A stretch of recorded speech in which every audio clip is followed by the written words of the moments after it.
Catarata adquirida. Tendremos la catarata senil que se divide en catarata subcapsular. La catarata subcapsular anterior se sitúa directamente por debajo de la cápsula del cristalino y se asocia a metaplasia fibrosa del epitelio cristaliniano. La opacidad subcapsular posterior se localiza justo por delante de la cápsula posterior y presenta un aspecto granular o de placa con la iluminación oblicua de la lámpara de hendidura. Debido a su localización en el punto nodal del ojo, la opacidad subcapsular posterior con frecuencia afecta especialmente la visión. Catarata nuclear esclerótica. La catarata nuclear representa una exageración de los cambios involuntarios normales. La catarata nuclear esclerótica se caracteriza por un tono amarillento debido al depósito del pigmento urocromo y se observa mejor con un haz oblicuo de la lámpara de hendidura. En su forma avanzada, el núcleo se vuelve marrón o incluso negro, como sucede de forma típica en las cataratas avanzadas post-vitrectomía.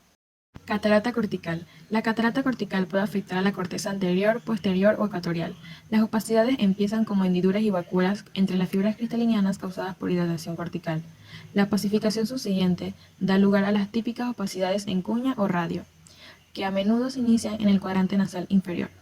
Al igual que en las opacidades subcapsular posterior, el deslumbramiento es un síntoma frecuente. Tratamiento de la catarata senil. Consideraciones prioritarias. Las indicaciones médicas son aquellas en las que una catarata afecta adversamente a la salud ocular. La extracción del cristalino transparente suele resolver definitivamente el cierre angular primario, aunque suelen preferirse opciones menos invasivas. También puede ser necesario operar una catarata para mejorar la transparencia de los medios oculares cuando debe monitorizarse el tratamiento de patologías del fondo del ojo. Entre los tratamientos tenemos cirugía manual de catarata. La cirugía manual de catarata con pequeña incisión es una variante de extracción extracapsular de catarata, usada para operar un gran número de cataratas densas en zonas geográficas pobres. Implica la creación de un pequeño túnel esclerocorneal autosellable, la expresión manual de un núcleo en una pieza, la aspiración manual de la corteza y la implantación del alío. La rehabilitación visual es comparable a la facoemulsificación, pero la cirugía manual de catarata con pequeña incisión es más rápida y evita la necesidad de emplear tecnología cara. Facoemulsificación. La facoemulsificación, también conocida como FACO, es el método estándar para extracción de cataratas en países desarrollados y en los centros regionales de la mayoría de los países en vías de desarrollo. Cirugía de catarata con láser de femtosegundo. Sus posibles ventajas son mayor precisión e integridad de las incisiones, disminución de la energía de facoemulsificación y quizás mejores resultados refractivos al conseguir una colocación más precisa de la capsulorrexia. Sus inconvenientes son un gasto sustancialmente mayor, un tiempo quirúrgico más prolongado y los problemas en casos técnicamente complejos, ejemplo pupilas mióticas. Catarata congénita. El factor etiológico más común es la herencia autosómica dominante. Otras posibles causas son anomalías cromosómicas, trastornos metabólicos e infecciones intrauterinas. Las cataratas congénitas hereditarias aisladas conllevan un pronóstico mejor que las coexistentes con anomalías oculares o sistémicas. Trastornos metabólicos asociados. Galactosemia. La galactosemia es una enfermedad autosómica recesiva que se caracteriza por el metabolismo anómalo de la galactosa debido a la ausencia de la enzima. Se forma una opacidad del cristalino en gota de aceite en los primeros días o semanas de vida de un gran porcentaje de pacientes. La eliminación de la galactosa puede revertir los cambios incipientes del cristalino. Síndrome de Loewy. El síndrome de Loewy es un error innato del metabolismo de los aminoácidos con herencia ligada al cromosoma X recesiva. La catarata es universal y también puede haber microfaquia. Aparece glaucoma congénito en cerca de la mitad de los pacientes. Las mujeres portadoras tienen opacidades corticales sin trascendencia visual. Manocidosis. La manocidosis es un trastorno autosómico recesiva por deficiencia de alfa-manosidasa. Son frecuentes las opacidades puntuales en la corteza posterior del cristalino, dispuestas con un patrón radial. Infecciones intrauterinas asociadas. Rubiola. La rubiola congénita se produce por transmisión a través de la placenta del virus de la madre infectada. Aparece cataratas unilaterales o bilaterales, nucleares, perladas o más difusas, alrededor del 15% de los casos. Toxoplasmosis. Las manifestaciones oculares de la toxoplasmosis congénita consisten en catarata, corioretinitis, microftalmía y atrofia óptica. Infección por citomegalovirus. Se encuentran, además de catarata, a nivel ocular pueden haber corioretinitis, microftalmía, queratitis y atrofia óptica. Varicela. Sus posibles manifestaciones oftalmológicas serían catarata, microftalmía, corioretinitis, hipoplasia de papila óptica y atrofia óptica. Otras asociaciones sistémicas. Síndrome de Down. Manifestaciones sistémicas, dificultades de aprendizaje, detención del crecimiento, rasgos faciales y periféricos característicos.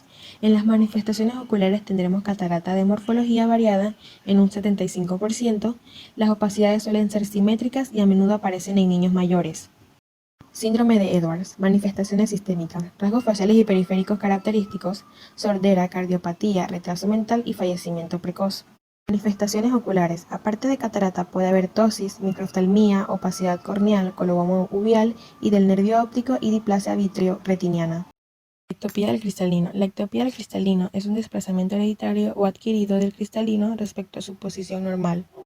Puede haber una dislocación completa o luxación, quedando el ojo funcionalmente afáquico, o un desplazamiento parcial o subluxación, permaneciendo parte del cristalino en el área pupilar.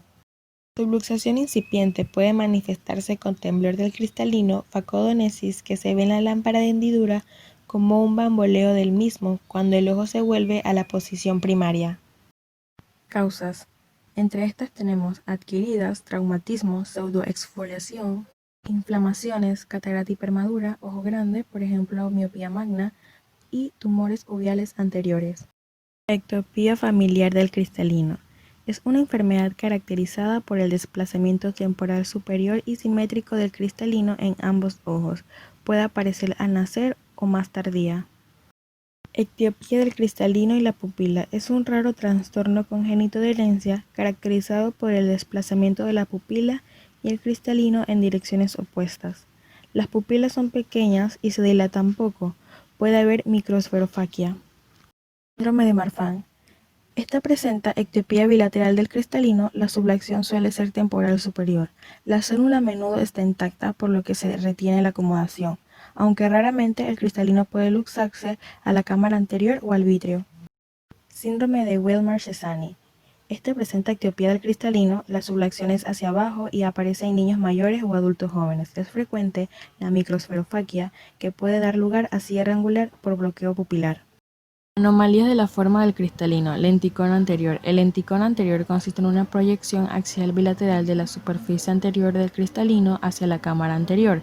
Casi todos los pacientes tienen síndrome de Alport. Lenticono posterior. El abultamiento axial posterior del cristalino se asocia a adelgazamiento o ausencia focal de la cápsula en el lenticono posterior. Con la edad, la protrusión se incrementa y la corteza del cristalino puede opacificarse. La progresión de la catarata es variable, pero a veces se observa una opacificación aguda del cristalino en niños pequeños.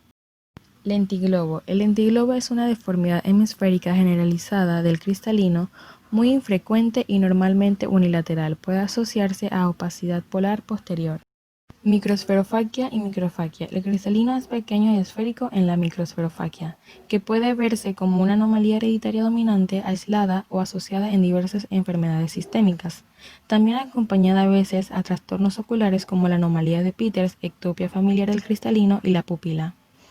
La microfaquia designa a un cristalino con diámetro menor de lo normal. Puede darse aislado o en el contexto de un cuadro sistémico como el síndrome de Lowy.